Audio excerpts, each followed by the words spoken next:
सीधे साधे सेक्स में बताने लायक कुछ होता नहीं। बताया तो वही जाता है जो कुछ खास हो, अलग हो। ये किस्सा एक ऐसी खातून से जुड़ा है जिनके शौहर सऊदी में रहते थे। उम्र 25, उसकी फिगर ठीक ठाक थी, तगड़ी तंदुरुस्त थी। वो खूब गोगरी, झक सफ़ेद थी। नाश्ते की ट्रे रखते हुए उसकी निगाह मुझसे मिली थी और एक लहर सी मेरे शरीर में गुजर गई थी। मैं समझ सकता था कि उस औरत के दिल पर क्या गुजरती है, जिसका पति उसे राशन की तरह मिलता हो, साल में एक बार। फिर मैंने एक दिन उनसे सेक्स से जुड़े सवाल पूछ लिए। शादी से पहले कभी सेक्स किया था क्या आपने? या सीधे शादी के बाद ही शुरुआत हुई? और ये भी पूछा कि आप इतनी गोरी हैं, आपके निप्पल का कलर कैसा है? आगे क्या जवाब आया, सुनिए कहानी का अगला भाग। 2।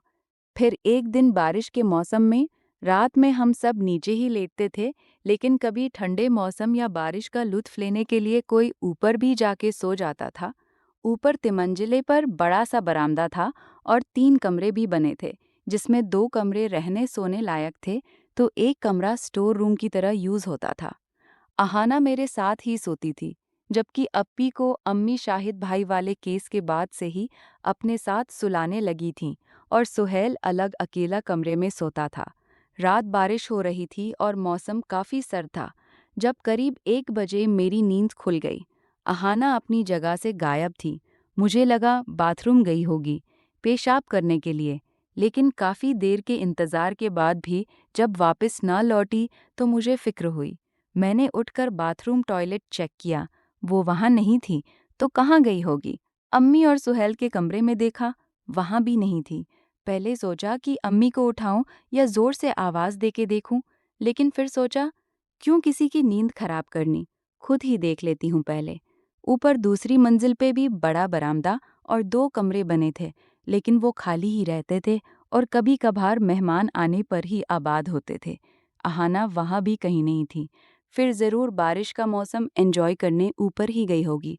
ऊपर बड़े से हिस्से में छत बारिश के पानी से भीग रही थी।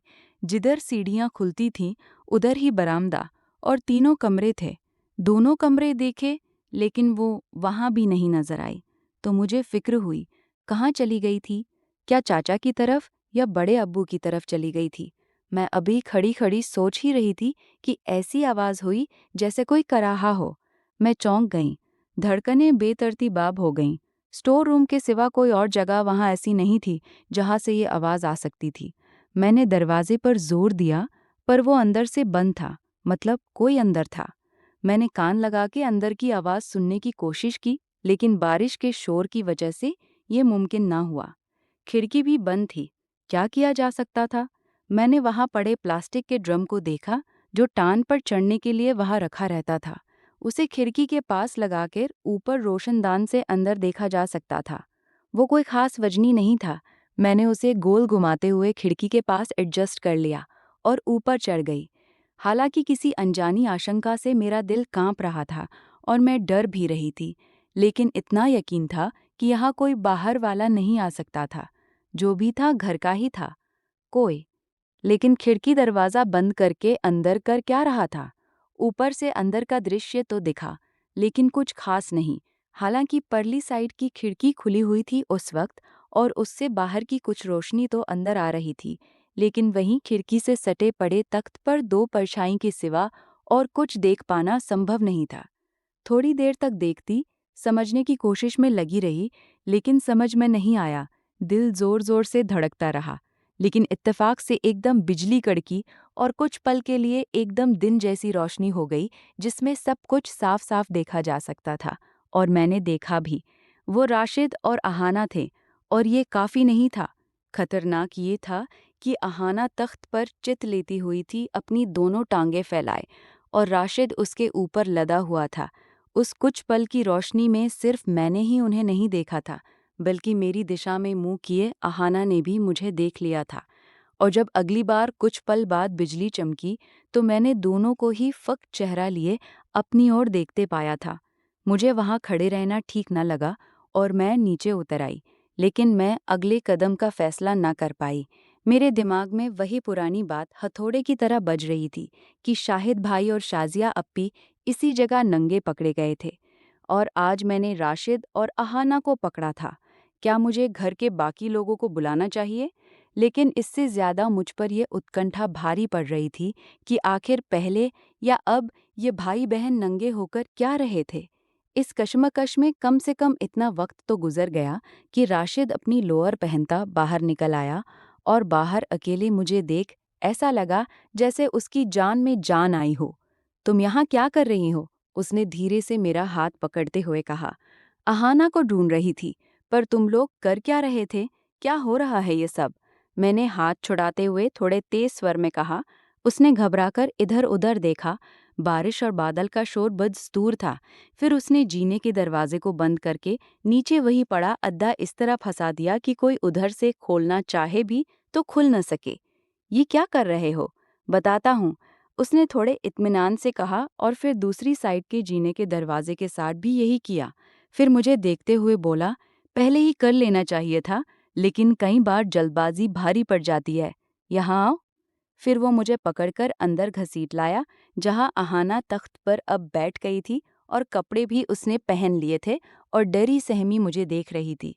राशिद ने परली साइड की खिड़की बंद की, दरवाज़ा वापस बंद किया और बत्ती जला दी। मैं उन दोनों को ही घूरे जा रही थी। उसने मुझे कंधे से पकड़ के तख्त पर बिठा दिया और देखने लगा। अब पूछो, क्या पूछना चाहती हो?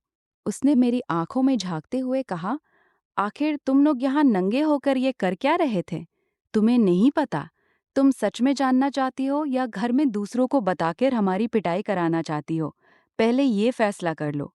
मैं सोच में पड़ गई। पिटाई का अंदेशा था, तो जो वो कर रहे थे, जरूर वो गलत ही था, क्योंकि पहले शाहिद शाजिया के केस में भी इसीलिए तमाशा हुआ था।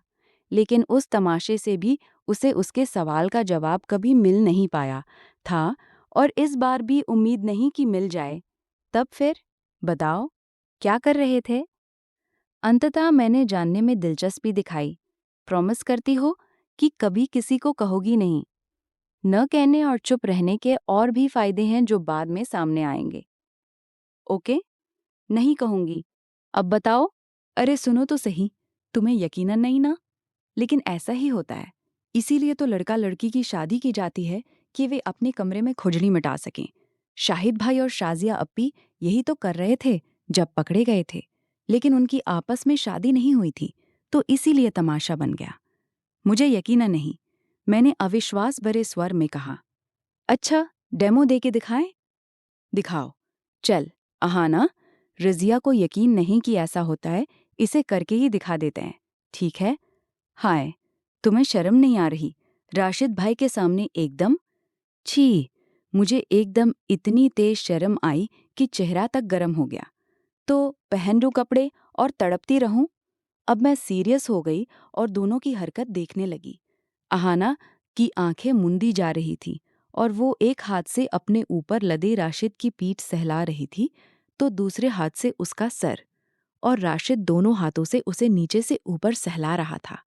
ये नज़ारा फिल्मों की वजह से मेरा देखा भाला था और उस वक्त मेरे लिए बाकी नज़ारे से ज़्यादा खतरनाक था। रगों में खून चटकने लगा, चिंगारियाँ उड़ने लगीं और दिल धाड़-धाड़ पसलियों में बजने लगा। होंठ खुश्क रहे और गले में भी कांटे पड़ने लगे। एक अजीब सी बेचैनी भरी ऐंठन नस-नस में होने लगी। हाँ, अब देखो। सहसा राशिद की आवाज़ ने मेरी निमग्नता तोड़ दी और मैं जैसे चौंक कर होश में आ गई और उसे देखने लगी। अब वो अहाना पर लदा था और दोनों हाथों से राशिद का ऊपरी हिस्सा जकड़ लिया था। ठीक यही तो देखा था मैंने, थोड़ी देर पहले, बिजली की रोशनी में। तब मैं समझ ना सकी थी कि आखिर हो क्या रहा था, लेकिन अब मैं समझ सकती थी कि क्या हो रहा था। और फिर दोनों की तेज कराहें गूंजी। मैं थोड़ा चौंक गई और गौर से दोनों को देखने लगी। उन्होंने एक दूसरे को इस कदर सख्ती से भींच लिया था, जैसे पसलियां तोड़ के एक दूसरे में समान जाना चाहते हों। कुछ सेकंड दोनों की कैफियत वही रही, फिर दोनों के जिस्म ढीले पड़ गए। कुछ और सेकंड के बाद राशिद अहाना के ऊपर से हट गया। अब वे दोनों मुझे देख रहे थे और दोनों के चेहरों पर एक अजीब सी मुस्कुराहट थी। उस रात मैं अहाना के साथ नीचे आ गई। फिर अहाना तो सो गई थी चैन से, लेकिन मुझे सुबह ही नींद आ पाई थी। एक अजब सी बेचैनी परेशान करती रही थी। नस नस में एक मादकता भरी ऐंठन होती रही थी। योनि पर हाथ लगाने से करंट जैसा लग रहा था। ऐसा लग रहा था जैसे कुछ लावे की तरह उबल रहा है तन बदन में, जो अपने किनारों को तोड़ना चाहता है। लेकिन क्या, कैसे, ये मेरी समझ से परे था। और यही बेचैनी मुझे रात भर जगाती रही। सुबह 11 बजे तक मैं सोती रही, किसी के जगाने पर भी न जगी। और जब जगी भी तो दिमाग पर एक अजीब सी बोझलता तारी रही। जो रात गुजरा था वो जागते में देखा गया सपने जैसा था। लेकिन सिर्फ उस पूरे दिन ही नहीं, बल्कि कई दिन तक दिमाग में उसी तरह चलता रहा। मैंने अहाना से बात करने की कोशिश की, लेकिन उसने हर बार कोई न कोई बहाना बनाकर टाल दिया। उस घटना के करीब 10 दिन बाद फिर एक दिन ऐसा मौका बना जब घर पे मैं और अहाना अकेले बचे। दरअसल अम्मी शाजिया अप्पी को लेकर खाला के यहाँ गई थी और मौसम खराब था, तो उन्होंने फ़ोन कर दिया था कि देर से लौटेंगी, जबकि सुहेल लखनऊ गया हुआ था और शाम तक वापस आना था। जाहिर है कि जब मौसम था, मौका था, तो अहाना में खुजली मचनी ही थी। लेकिन उसके लिए समस्या ये थी कि राशिद वहाँ थे ही नहीं। वो बाराबंकी गए हुए थे। कितना अच्छा मौसम था और कितना अच्छा मौका था। अहाना ने बड़े हसरत भरे अंदाज में कहा, अब नहीं हो सकता तो काहे रो रही हो तो सकता है, दूसरे तरीके से सही। उसने आंखें चमकाते हुए कहा, कैसे? मेरे लिए उलझन भरी बात थी। मेरी दिलचस्पी फिर पैदा हो गई। बताती हूँ, इससे अच्छा मौका और कहाँ मिलेगा। वो हंसती हुई किचन की तरफ चली गई। ये मेरी जिंदगी का पहला मज़ा था जो मुझे इस कदर लज्जत भरा लगा था, जिसे शब्दों में बयान कर पाना मेरे लिए मुश्किल है। इसके बाद मेरी जिंदगी में जो बदलाव आया वो ये था कि अब रोज़ रात में हम मज़ा लेने लगे। राशिद ने कह रखा था कि अगले महीने उसके मामू के यहाँ बाराबंकी में कोई रस्म है, तो उसके घर के सब लोग वहाँ जाएंगे और वो घर पे अकेला होगा, तो कंप्यूटर पे हमें कुछ स्पेशल दिखाएगा। लेकिन अगले महीने में तो अभी महीना बाकी था। बहरहाल वक्त जैसे तैसे गुजरता रहा और हम अपनी रातें अपने अंदाज में गुजारते रहे। ये बात सही है कि हमें उन रातों में मज़ा मिलता था। मैं 11वीं में पंचुक गई थी, लेकिन लड़कियों का ही स्कूल था, तो किसी लड़के से संपर्क की गुंजाइश न के बराबर थी। राह चलते लाइन मारने वाले लड़के तो बहुत थे, लेकिन उनमें से किसी पर मेरा भरोसा नहीं बनता था। जबकि घर के आसपास भी 2 ऐसे लड़के थे जो मुझ पर लाइन मारते तो थे, लेकिन मैं उनकी मंशा समझ नहीं पाती थी कि वे मुनिया ही लड़ाना चाहते थे या फिर इश्क में मुब्तला थे। चूंकि ताज़ी-ताज़ी जवान हुई लड़की थी, फिल्में सर चढ़कर बोलती थीं, तो ऐसा तो खैर नहीं हो सकता था कि मन इश्कियाए ले। और दोनों में से एक पसंद भी था, लेकिन बड़ा डरपोक था कि कभी ठीक से बात भी न कर पाता था। दूसरे, मेरी इच्छा शायद इश्क से ज़्यादा सेक्स की थी, लेकिन उसके हाल से लगता नहीं था कि उससे कुछ हो पाएगा। जबकि जो दूसरा था, वो तो मौका पाते ही चढ़ जाने की फिराक में लगता था। लेकिन वो एक तो मुझसे काफ़ी बड़ा था, दूसरे शक्ल से उतना अच्छा भी नहीं था, जिससे मुझे डर ये रहता था कि मैं कभी उसके साथ पकड़ी गई, बदनाम हो गई और उसी से शादी की नौबत आ गई, या वही शादी के लिए अड़ गया, तो क्या वो मुझे ज़िंदगी भर के लिए शौहर के रूप में गंवारा होगा? मैं खुद को इसके लिए तैयार नहीं कर पाती थी और उसके नीचे लेटने के लिए मानसिक रूप से तैयार होते हुए भी बस इसी डर से उसकी तरफ नहीं बढ़ पाती थी कि कहीं वो हमेशा के लिए गले न पड़ जाए। राशिद के घर वाले तो चले गए, लेकिन समस्या हमारी थी कि हम कैसे वहां फिट हों। जाने को धड़ल्ले से जा सकते थे, लेकिन वो सबकी नज़र में रहता, या तब कोई बुलाने या वैसे ही वहां आ सकता था। और मुझे पक्का पता था कि हम किसी को फेस करने वाली पोजीशन में शायद वहां न हों। रास्ता यही निकाला था कि रात हम छत वाले कमरे में सोने की जिद करेंगे और सबके सोने के बाद राशिद की तरफ उतर जाएंगे। इत्तेफाक से उस दिन भी बारिश का ही मौसम था, तो हमने रात ऊपर सोने की जिद की, तो किसी ने कोई खास ध्यान न दिया। वैसे भी जब तब लोग करते ही थे ऐसा। अपने यहाँ का हमसे पता था कि अप्पी या सुहेल ऊपर नहीं जाने वाले थे। बस डर इस बात का था कि सना या समर में से कोई न ऊपर पहुंच जाए। लेकिन ऐसा न हुआ और सब अपनी जगह ही सो गए। तब 11 बजे हम ऊपर चले आए। बारिश कोई खास नहीं हो रही थी, बस बूंदाबांदी हो रही थी और मलिहाबाद के हिसाब से देखा जाए तो हर तरफ सन्नाटा था।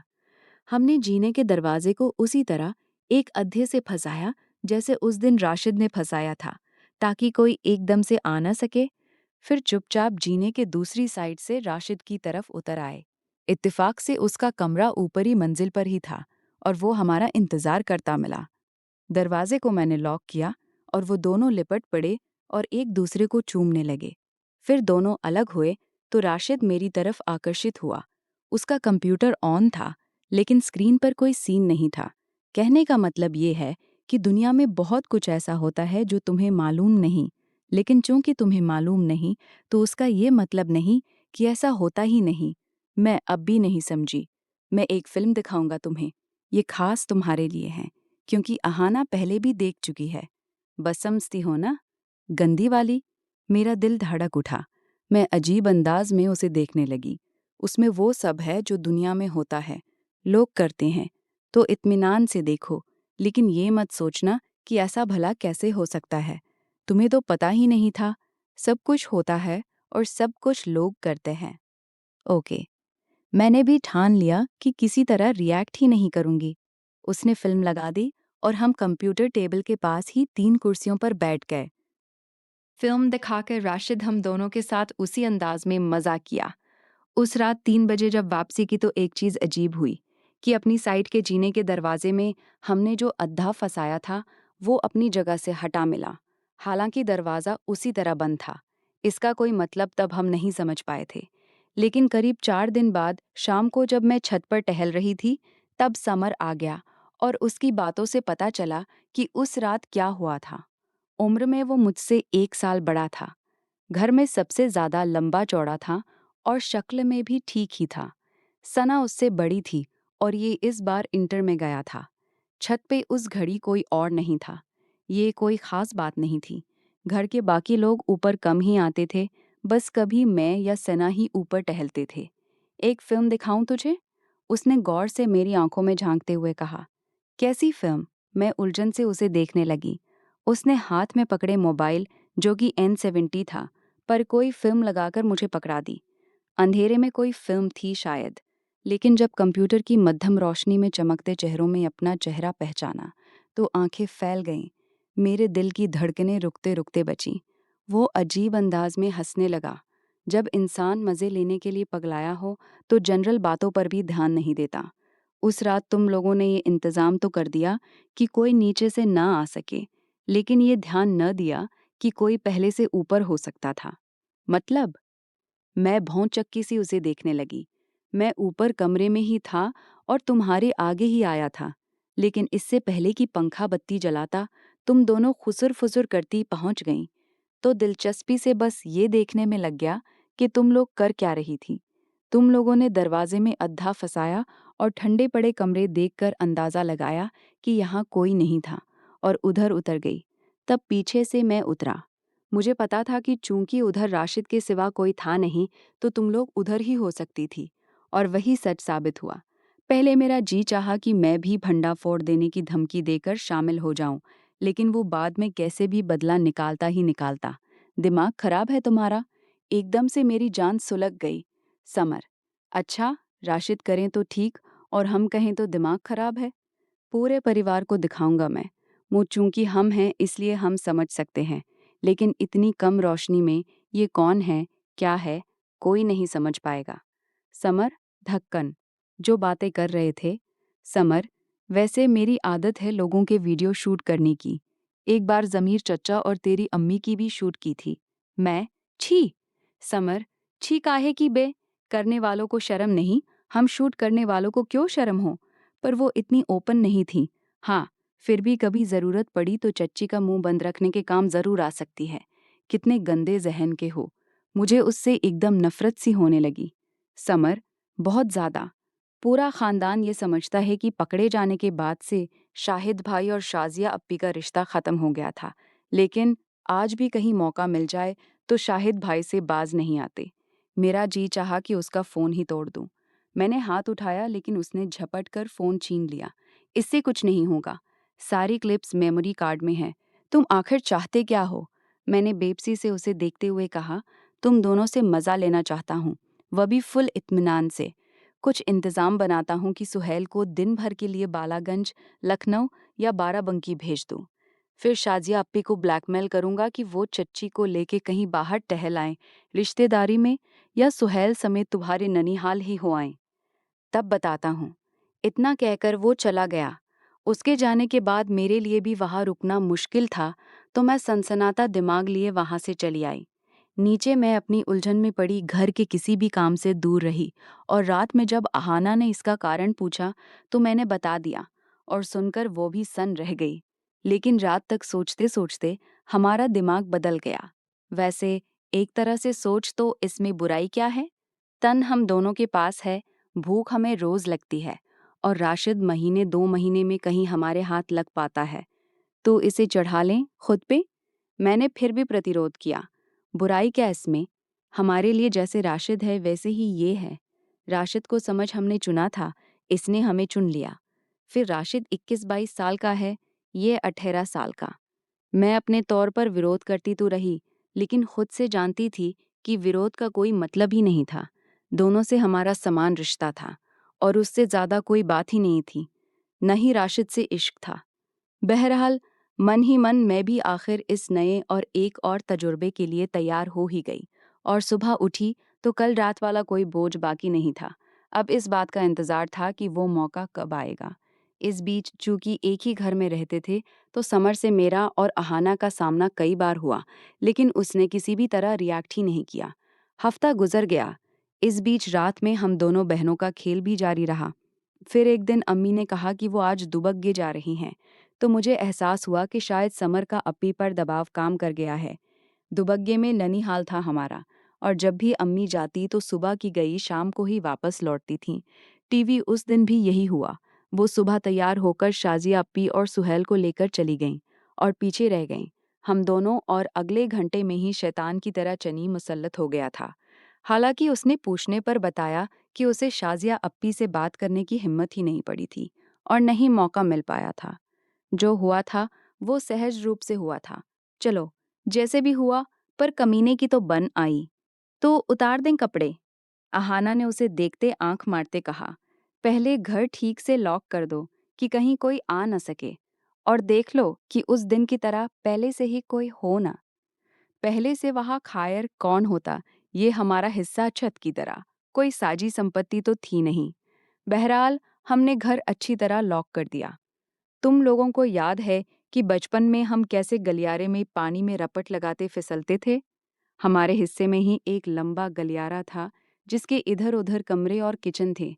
सालों पहले जब हम छोटे बच्चे थे, तो गैलरी के फर्श को पानी से गीला कर लेते थे, और स्लिप होकर एक सिरे से दूसरे सिरे तक रेस लगाते थे। लेकिन आज उसे ये क्या सूझी? चलो एक बार फिर बच्चे बन जाएं। तब हम निक्कर पहने होते थे, आज बिना निक्कर के ही। और इस बेशर्मी की शुरुआत उसी ने की। एकदम से कपड़े उतार के नंगा हो गया। बाकी उसका जिस्म तो देखा भाला था, लेकिन उसने हमारी मायूसी पर कोई ध्यान दिए बगैर 2 बाल्टी पानी गैलरी में उड़ेल दिया, और उसमें फिसल गया। फिर अहाना ने पहल की। उसने सारे कपड़े उतारे और वो भी फिसल गई। मुझे नहीं लगा कि अहाना के बदन ने समर पर कोई बहुत बड़ा असर डाला हो। हाँ, बच्चे की तरह खुश जरूर हो गया था।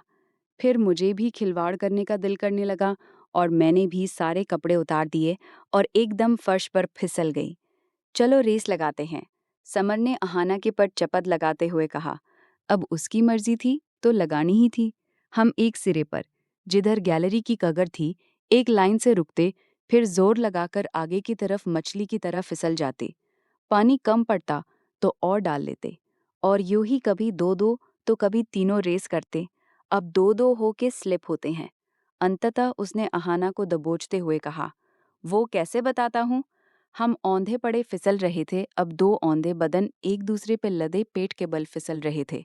मुझे सिंगल बदन उनके साथ रेस लगानी पड़ रही थी, तो मैं ही जीत जाती थी। फिर इसी अंदाज में वो पीठ के बल हो गए। पहले इस फॉर्मेट में मुझे भी पीठ के बल फिसलना पड़ा, लेकिन सिंगल बदन होने की वजह से जीत तब भी मेरे ही हाथ लगी।